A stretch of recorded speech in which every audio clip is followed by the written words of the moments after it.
Hey everybody, it's Justin. I'm so glad that you tuned into this episode because we're going to talk all about feeling valued at work. It seems as though we've been going through kind of a tough period when it comes to staffing businesses and how we know a lot of it stems from, massive and unprecedented layoffs 3 years ago, and we're kind of recovering from all of that.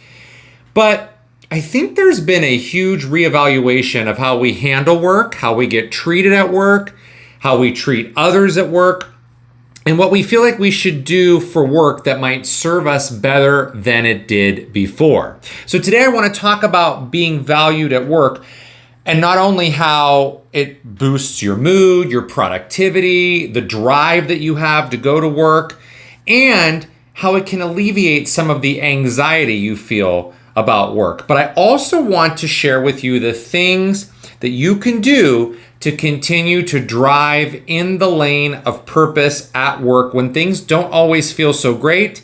And I also want to talk to those of you who are managers or supervisors, leaders, owners of businesses, onboarding people who are in any kind of leadership, who have leadership in organizations, and how you orchestrate your behavior with regards to valuing employees. So we got a lot to unpack in this episode. Welcome. Let's get started.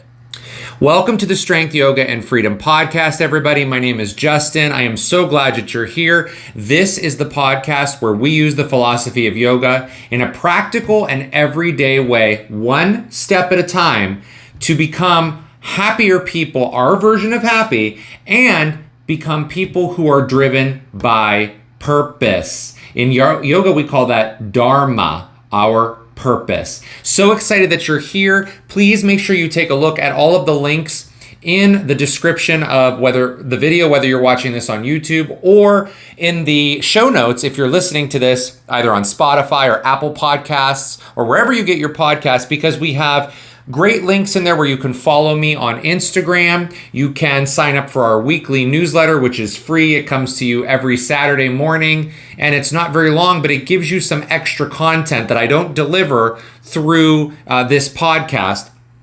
And you can also enjoy some of Kenzie's sweet treats. She's one of our supporters, listeners, members of this community, who offers a great discount to all of you who are listening on some sweet treats. And boy, are they sweet, and boy, are they delicious. So I want to break this episode up into 3 parts. All right. We're going to first talk about the actual meaning of the word valued and what it means to feel valued at your place of work. Then we're going to be linking that, this is still the first part, though, we're going to be linking that to santosha, or contentment in yoga. That's where this whole episode is based off of, that premise of santosha, contentment. And we will be asking ourselves the question in the first part of, do I or will I ever feel content at work? Okay, it's a powerful question. This, though, sets the stage for the second and third parts of our discussion, which are going to talk about, number 2, the things that you can do when you do feel valued when you're at work, and the things you can do when you do not feel valued at work. Finally, I want to talk to the leadership, folks out there who have leadership positions, and some mistakes that could be made, as well as some things that leaders do right, though, when it comes to valuing their employees. And I want you, even if you're not a leader, though, to listen to all 3, because in the third part, I'm going to talk about the 3 main types of employees that there are out there generally. And you may fit into one of those categories, or if you're leading people, you may be dealing with all 3. And my guess is you are dealing with all 3. In my 18 plus years of management and teaching experience, I have always run into all 3 types of people in the places that I've ever had leadership role in. So let's get down to business and start with that first word, valued. All right. We, as human beings, we have an ingrained nature to want to feel valued. That is never going to go away. Valued means like you feel like you are making positive or lasting contributions to something. You're making an impact on something and someone. And in work, when you're at your job, you're feeling valued because you feel like you are contributing to the success of that business. Now, it doesn't matter what you do for work at all. It doesn't matter. Even if you work for yourself and you have no employees, you still want to feel like you are valued, because we know sometimes the way we talk to ourselves, we don't always feel valued like that. So you want to feel valued, and you want to feel like you're making a contribution even to something that you're working on yourself. So we know that as humans, that makes us happy. We know this. It's documented. We all know it. You know it and I know it. When you feel valued, you feel happy. You do. Every single time you do something that adds to the efficiency, the productivity, a procedure, a process, teamwork, moving towards a goal, whatever it is, and it is recognized and it is honored at your place of employment, you feel like you are valued. It's a really, really good feeling to feel that way. And we want to feel that way. And really, we should feel that way, valued.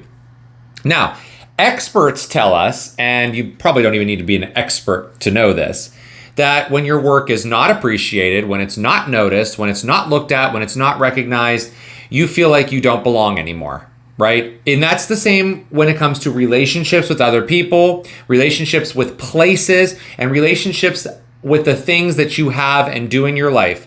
When you feel like that's not noticed, you just don't feel like you belong. You know, you've probably felt like this, and I know I have, in many jobs, and it does not feel good, right? It feels icky. Santosha, we're going to go back to Santosha, which I mentioned before, teaches us about contentment. It is part of the niyamas. It's one of the niyamas in yoga, which is part of the ethical practice. It's the practice of yoga off of your mat, which leads you down a more positive relationship with others. That's what Santosha teaches you. There is no greater feeling than to come home from work feeling proud of everything that you've accomplished that day, feeling content, right? You just kind of have that, that feeling, right? Wow, that wasn't bad. That was pretty good. I feel good about that. Sometimes those days are way more outnumbered by other days, and we're going to talk about that. And a lot of things get in the way of that when you're at work, the feeling of contentment, doesn't it? So I like to think of Santosha, I mean, the definition for Santosha is contentment, but I like to think of it as practicing being content with what you have, what you are, and then pushing that thought of, I will be happy when ... away. Now, as a human, it's really hard to do that, right? And here's why, because we're always looking for things that make us happy. Because as humans, we want to move towards things that make us feel good, okay? This is normal. This is not going to go away. So no matter how much you practice it, you are not going to be able to fully stop trying to go towards things that make you happy. The ego, though, loves to tell us that there's something more we can be striving for to garner what will make us happy. And you know that this is true because you see it on social media all the time. And this is when your ego starts to talk to you. You see people talk about their happy places. I cannot stand the term happy place, because when you say I'm going to my happy place, to me, that is saying that you are only going to be happy in that place. That is the opposite of what Santosha is teaching us. So while, yes, there are places that you go that light your fire up, that fuel your soul, that make you feel alive, that doesn't necessarily mean it's the only place you can go to feel happy. So you want to kind of rethink that when you're talking about happy places. But you see that on social media. You see it in advertisements. You see it everywhere. People sitting on beaches. This is my happy place. People who go on planes, going to my happy place. Everybody's excited about when they're on vacations and things like that. Or, when I go on vacation, I'm going to be happy. And you see, when I'm on this boat and I'm doing these things in the water, I'll be happy. And when I'm at this house or so-and-so's house or with so-and-so, then I'm going to be happy. On and on. And the mistake with this, as I mentioned just a second ago, is that we put all of our happiness into things that you necessarily can't have with you 24 hours a day. Happiness is not something that you want to experience only 7 days out of 365, is it? For your one vacation a year, if you're able to take one. Do you know what that is? That's literally 2% of your entire year. That's how much you want to be happy. You see, I don't want that. There are places that I can go that I will be happy at, but I also need to make sure that I'm finding happiness in all areas of my life. And that's up to me, not up to other people. There's also no magic number that's going to say if you reach 50%, of happy days, then you're happy. Or if you reach 25%, then you're happy. There's no magic number. But what you do want to practice is being content with what is and work on the things day by day that make you happier in your daily life so that your overall feeling of happiness increases, not decreases when you're not at your happy place, right? Santosha means you accept the things that are daily making you happy. And then when you go on vacation or you go to those places that kind of fuel your soul or make you happy, that amplifies the already happiness that you already feel or the contentment that you already feel because you get that reward from the work that you're doing every day on yourself, which is probably why you're listening to this podcast or watching this podcast, I hope, so that you're trying to work on things for yourself that make you a happier person. This happiness when you're on your vacation or when you're in this place that makes you happy and you're also doing the work, to get to, then the happiness kind of flows with you when you come back from those places too. And it stays in your life because it becomes part of a practice. Folks, improving your life every day though is boring. Many times it's boring because it's the morning routine. It's the habits that you do every single day, like exercising and journaling and getting your sleep and watching what you eat and watching your health and going to the doctor and on and on and on. But these boring tasks will keep you functioning on a higher level than most people who just flop through their days waiting for things to happen or waiting to go to their happy place. Now, I'm not suggesting that you should not get excitement or feel really happy and elated when you're getting ready to go do something fun, because you should feel that way.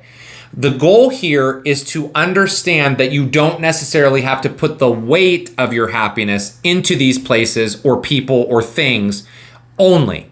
So you're still working, and some days it feels boring. It feels boring to go through life with the same routines, but it makes you stronger and it helps you drive your car and stay focused on your purpose. And that's this whole episode's all about, is purpose with your job and with working. So why are we talking about all this? That's why. Because in order to understand the feeling of being valued, you also need to think about the things that make you happy at your job right now. What parts of your job actually make you the happiest? Now, if none of your parts of your job make you feel happy, we're going to talk about what to do when that happens. So stick with me. So we need to ask ourselves the question of, will I ever feel content? Do I feel content? And you don't need to answer that right now. But let me give you an example from my own life. I've always enjoyed jobs for me that outwardly provide a service. And I'm saying outwardly for a reason. They outwardly provide a service where I'm teaching something or I'm interacting with other people, like this, where I'm providing a service to you. I'm teaching things, I'm coaching or giving advice, whatever you want to call this.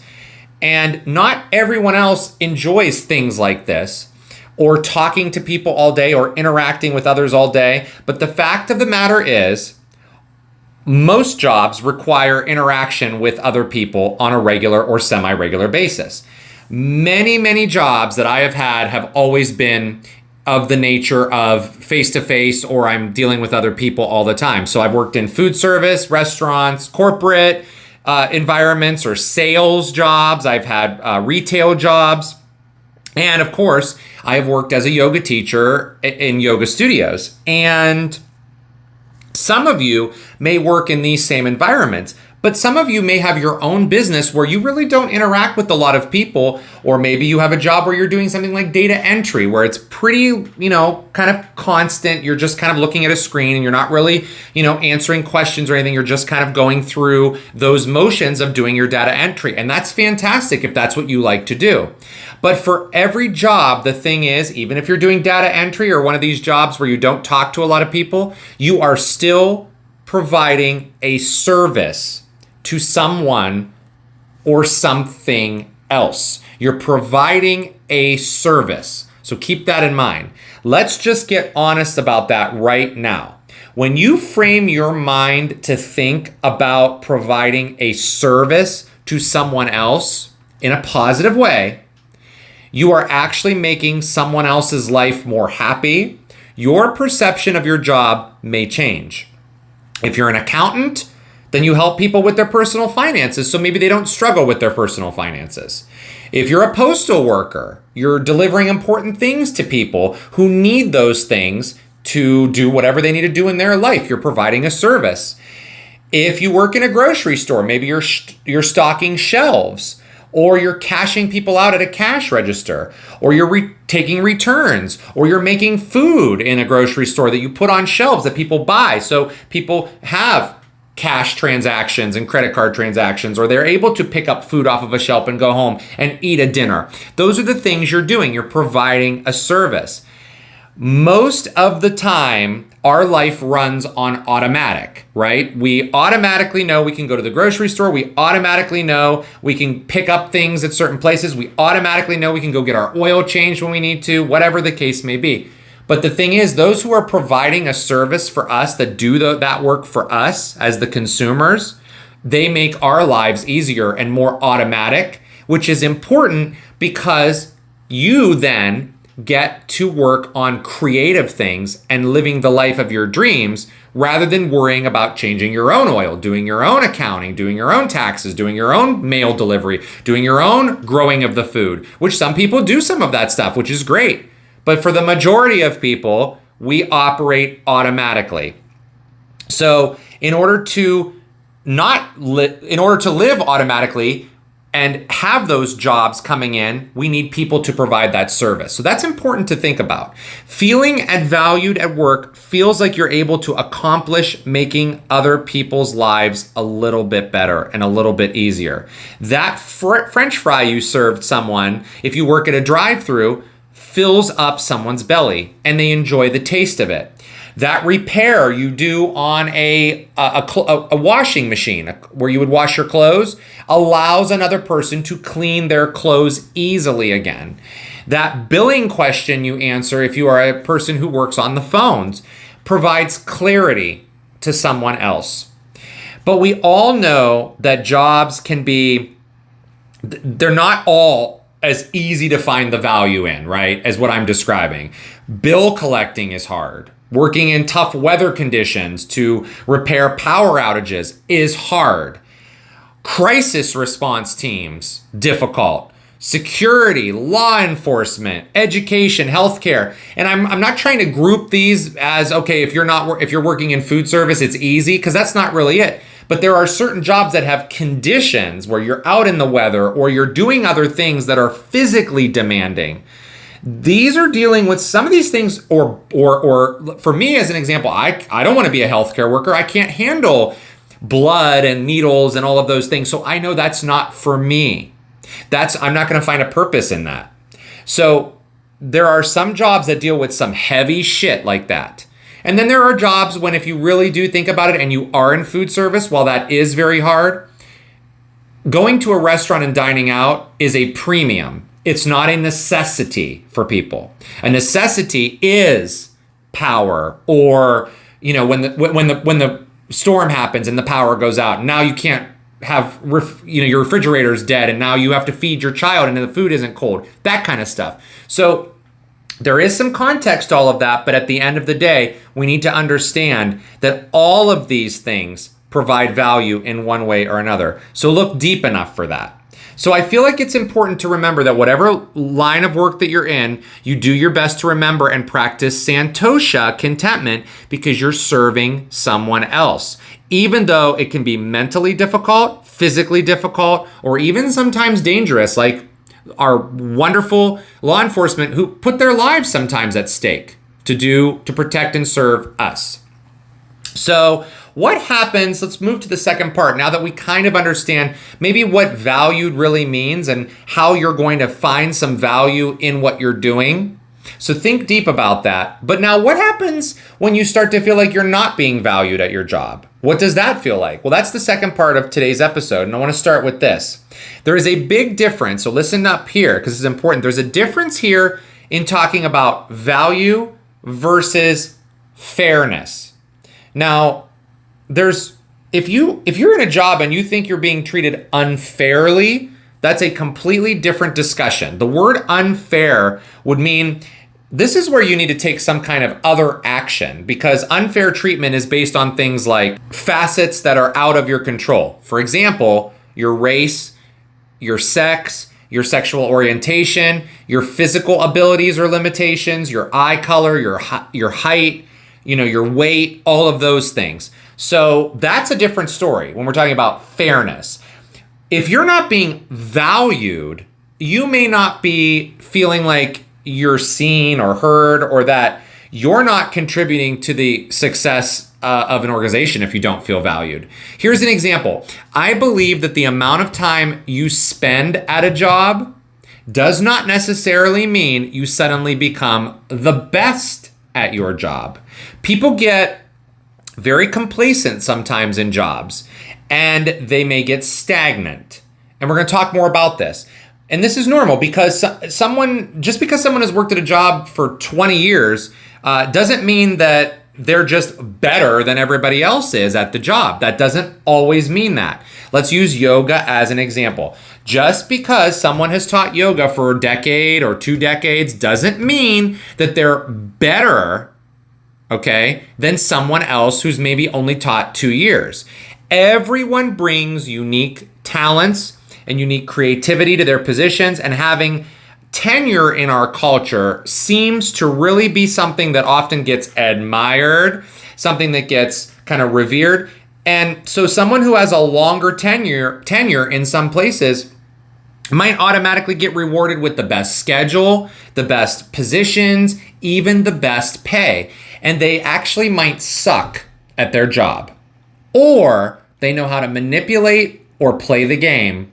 And we know that not everyone is like this. We know that there are people who have worked 20 plus years at a job who are constantly evolving, constantly changing, constantly working to improve themselves, and on and on and on. And those people know the value and the purpose behind what they're doing. But when you become complacent and stagnant and you're just riding the waves just because you're getting to so many numbers, that is a recipe for, number one, not only feeling like you don't have value anymore, but when other people find that you are being treated kind of better, we could use the word better, or being treated in a certain way with better things, and you're over there complacent, then other people are going to get to feeling like they're not valued. And we're going to talk a little bit more about that when we get to the third part of this. But as I just said, if you feel valued at work, you're going to feel like your level of experience is going to make a big contribution, because you feel like you have fresh ideas or maybe a new way of doing something, no matter how long you've been there. And it gets embraced by others in your organization.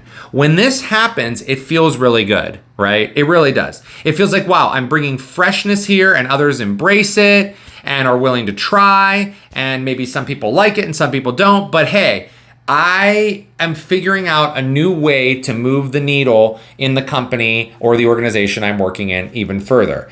If you do not feel valued, you may feel like your contributions are unnoticed or are shoved under the carpet because other people who may have tenure or may have seniority or whatever you want to call that are just getting whatever they want because they've been there long enough. And then you feel like you're not valued anymore. So I want to make something really clear here. If you are practicing Santosha, and it is a practice, so we're going to have bumps naturally, and we should have bumps. That's how we're going to learn. If you're practicing Santosha, you're not going to try and outweigh or outdo or outshine someone else because you've been there longer. So there's difference in reinventing yourself than trying to outshine somebody else just because you have seniority. So if you're practicing Santosha, you will stay in your lane and you will provide the support needed based on your length of time and not the control based on your length of time.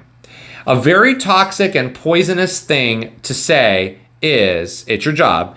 I've been here for so long, so I deserve this. Wrong. We deserve, as humans, to create the life that we want to live and become happier people who are making our lives the best we can make them by driving to our purpose. We deserve that as human beings. We do not deserve things that we do to manipulate or control other people that will outweigh the other people or allow you to gain more control. That's not what practicing Santosha is. And so if you feel happy or valued in your line of work, then this is my advice. Keep doing what you're doing. Keep working in your lane. Keep driving, though, towards your purpose and reinventing yourself. Because when someone, let's say it this way, if everyone works in their lane in your organization and you use turn signals because you're going to change lanes now, you're going to reinvent something and you're going to try to move into a different flow of traffic here. When you use those turn signals, then not only are you going to do a really good job pushing through doing your good work, but you are signaling to other people, hey, let's work together because we're about to make lane changes. And even though we're lane changing, we're still moving towards a common goal together. If you try to get in another lane without using a turn signal, what happens? Well, you're going to cut people off, you're going to interrupt the flow, and all of a sudden, what happens? Well, we get drama, we get anger, we get all of that crap. We don't want any of that. So what we want to do is if we do feel valued where we're working, we want to continue doing what we're doing and we want to keep doing that job with purpose and inventing ourselves over and over again without interrupting what everyone else is doing, flowing together. Now, if you do not feel valued in your line of work, then it's time to ask yourself the question, what parts of my job make me feel happy and valued? What parts of it do? If there are some parts that do make you happy, are you able to shift your focus when you're at work to those parts and work with purpose and drive through those uncomfortable parts with Santosha or just accepting what is? Here's an example. This job of podcasting to you, what I'm doing now and teaching this and verbally talking to you, this to me is the part of this job that I love the most. I love this talking and teaching. Now, I do not always like the research, the typing out all of the stuff I have in front of me here, the notes to speak, the technology pieces, working with microphones, working with, video equipment. That stuff irritates me and it is part of the job that I don't necessarily like. But you know what? I do it anyway because we are driving this part of the conversation literally as I'm talking to you and as I'm teaching. We're driving this part. This makes it all worth it.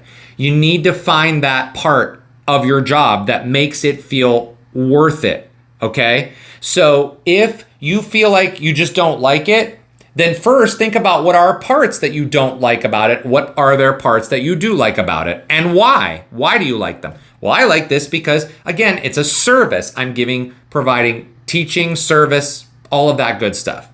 Now, if absolutely nothing in your job makes you feel happy, so you've gone through and you're like, none of this works. I hate all of this. It's all a bunch of hogwash and I don't like any of it. Well, then one of two things is probably happening. Number one, either you're not able to see the value in what you do that helps other people, at least in some aspects of your work, or you're in the wrong line of work. So you need to get your resume together and get a new fucking job. I mean, that's what we have to do.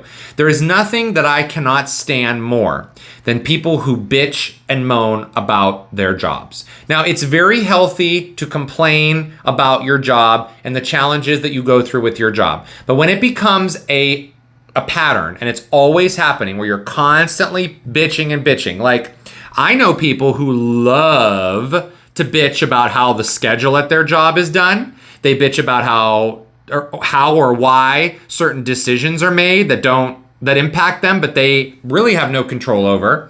I know people who complain about why certain prices are a certain amount at places that they work, or why other people are put into positions and then they're not put into positions that they think that they should be in, or why a certain procedure is done by me and not by others, and blah, blah, blah, blah, blah. And then what do? They go and they perform their job with no integrity and no sense of purpose, which we're going to talk about in a second with these 3 types of people that you'll find at your job. And if you do not like your job and you want to complain on repeat about certain aspects of the job, all that's going to happen is you're just going to be miserable. And you're going to make everybody else miserable, and you're going to alienate people. You can tell yourself this too. You can say, well, the money's so good, so that just keeps me going.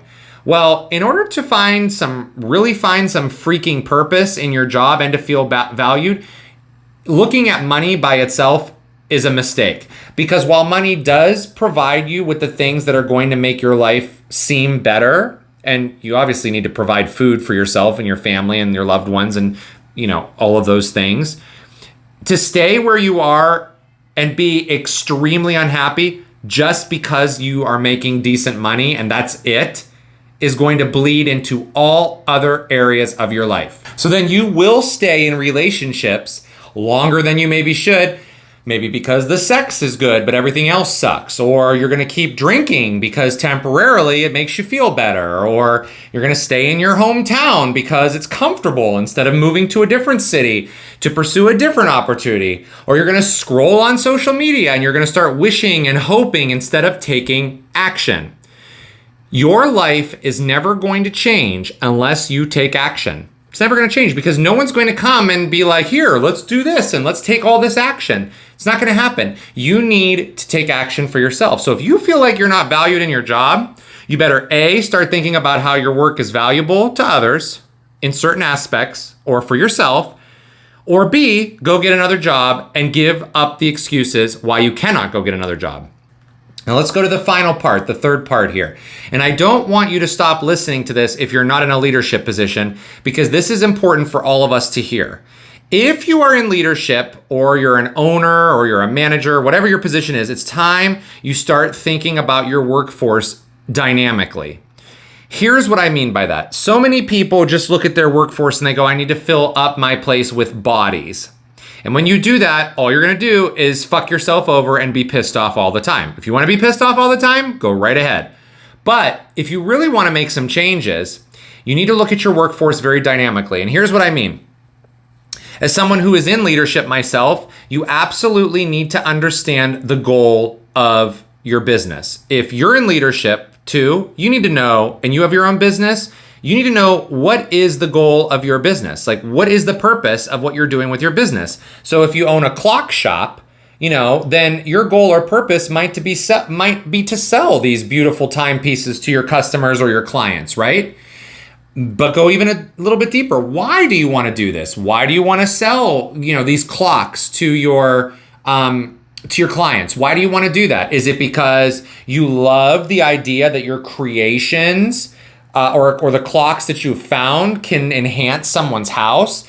Is it because you actually love clocks and they look really beautiful and so you want to share that? You want to provide that love and that care that you have for the way clocks look, and you want to give it to somebody else and share it?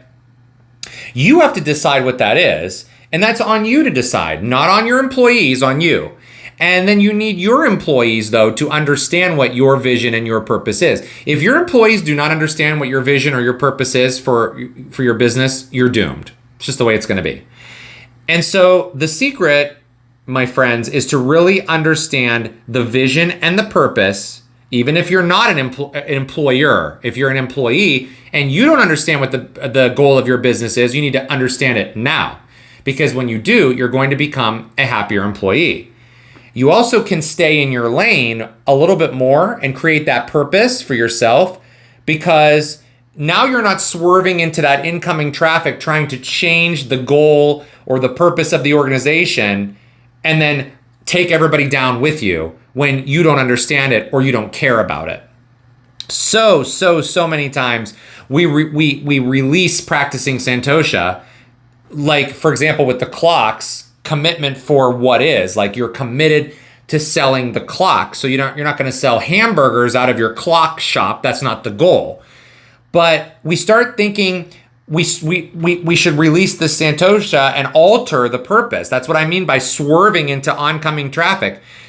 You will be successful as a leader and an employee if you just stay in the purpose or the goal. When you start to try to work some other convoluted crap out, that's when the purpose goes away. That's when the trouble starts. This means, as a leader, we're going to talk about your best employees. These are the ones who come to work every day on time, and they smile and they're friendly and they stay in purpose. Let's talk about some employees that may not be well suited for your business. What about those employees who do come to work every day on time and they also smile and they're super friendly and they never call off and they really don't stir the pot or they don't cause any issues? These actually are not your best employees if that's all that they do, right? Coming to work on time every day for 25 years does not mean you are an employee who contributes to the business or the vision of the business or the purpose of the vision or the purpose of the business, just because you're coming to work on time. That's great that you're coming to work on time, and you should honor the place that's employing you by going to work on time. But that doesn't mean that you're the best employee. Your best employees are not only the ones who will come to work on time, but they will also understand the needs of the business, the purpose of the business, the goal of the organization, and they will execute it for you every day. The only way to do that is to work in your purpose. So if you're a server in a restaurant and you decide when it's busy that you're going to go out and you're going to trim the hedges out front, then you're not a good employee, because your job is not to trim the hedges. It is to serve your tables. If you're doing jobs at your job that are not your job, you're not a good employee, because whether you think you're helping or you're not helping, you are not staying aligned with what your purpose is. That causes traffic jams. That causes a crash. You can help other people and work as a team by helping them do their jobs if there's need, of course. I'm talking about doing completely what's not your job at your job. So, if you are a leader, you need to look for the people that work in their purpose and they honor what they're doing. Because if they do that, they will not only be on time and follow the rules, but they will also help you move the needle in your business. These are the people who will be the centerpiece of your business success. Those people who are driving the purpose and are on time and are following rules and all that good stuff. If you fuck with those people as an employer, they're going to leave. Now, if you also have people, this is the third type. So we have the people who are on time and they're happy and they're friendly and they really don't cause a lot of problems, but they kind of fucking suck at their job and then they try to do everybody else's job too. And then we have the people who are on time and they're doing their job to the best of their ability and they're moving the organization and, all of those things. They're taking good care of people. But then we have the people who are, good at their job too, but they're driving in that lane of purpose for the most part, but then they're never on time, or they call off, or they struggle to work together all the time with other people. And then they break rules on repeat, but yet they're kind of good at their job. Well, they're not kind of good. They are good at their job. So they become like this autopilot person. They can do their job, in their sleep, and they do it pretty darn well. But then all these other things get left out, like being on time or, following all the rules that you set forth, because these are the rules that are going to help move your business forward, on and on and on. That employee has cracks that are showing.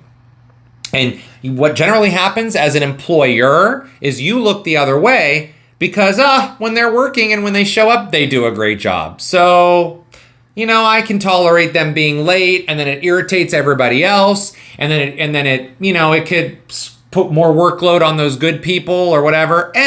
Who cares? I don't want to deal with it. That's what happens a lot of times. And then those people who are driving in your purpose, who are doing a good job, and they're there on time, and they follow the rules, those people aren't going to feel valued, and those people are going to leave. And you're going to be fucked. And I believe, though, that the people who do a really good job and they kind of do it on autopilot but they are a little bit late and they, do these kind of against procedures now and again. I actually believe those people are really worth retaining, but you need to work with them on, getting their procedural shit in order. Because once you get that in order, then they're going to perform their job. Or you need to talk to them about, is there another aspect of their job that they could be doing? Because what's happening to those people are they're feeling complacent. They're feeling like they just go and they go through the motions, and those cracks are showing in those other ways, like the lateness and the so on. So here are the things that go wrong when it comes to these types of people. Number one, you put all the value into the employees who are on time, who are nice, who are happy, and make you giggle and who are fun, but they actually suck at their job. That's where things go wrong, number one. Number two, you put a lot of value into those employees who are on autopilot and who are running late or screwing up here and there and causing minor problems, which turn into bigger problems. And then number three, you ignore those who are working into their purpose, who show up on time, who show up to work and show up. Not just on time, but they show up and they provide value in your business. When you ignore those people and you forget about person number three that I just talked about, they're gonna leave, as I just said, and you're going to be stuck in a position that you do not want to be in. You see, this entire episode is about figuring it out. What does the value really mean to you in your job? And after you figure out what the value really means for you and for the purpose of the organization, then you should really think, are you feeling valued here? And remember, we're not talking about fairness. We're talking about valued. If you're being treated unfairly, then you need to seek help or get out of that job, because jobs that discriminate against other people unfairly shouldn't be entertained. That's nonsense, right? So if you are a leader who has those three buckets of people in your organization, because you do, if you think about it, you have those three people, those three types. I also want you to think about what bucket that you might fall in, even if you are a leader or if you're not a leader. What bucket do you fall in? If you fall in the I'm always on time, but I don't really want to do anything here but the bare minimum just to get by, then you don't value your job. You just don't. Because you are only going there out of habit and not out of purpose. If you fall into the, I'll sneak around, doing things, but outwardly I'm good and I'm on autopilot and I can get away with breaking rules because I've been here long enough and blah, blah, blah. So therefore I'm untouchable. You're also not valuing your job, because what you're doing then is you're using your employer at that point. And so using other people or using your employer is not going to be a good way to really find purpose. But if you drive in purpose day after day after day, and you work through the hard days, and you work through the good, and you know where you're heading, then you are valuing your job. You are content in what you're doing and in most areas of your job, and you are practicing Santosha. So I challenge you to really figure out where you are, and not only figuring out where you are, but if you're a leader, figuring out who really is working for you, because you might be surprised at all the things you uncover. And so until next week, think about these things. Maybe you start to make some little shifts in how you operate at your job in purpose. And maybe as a manager, you start valuing that person who not only shows up to work on time, who not only drives in the purpose of what your job, your organization, your business needs of them, but also they do it with the best intent and the best effort. Because the people that are just going to be complacent, yet they show up on time and they're goofy and happy, are not great employees. And then the people who don't show up on time, but they're still kind of good at what they do, but they sneak around and outwardly, those aren't good employees either.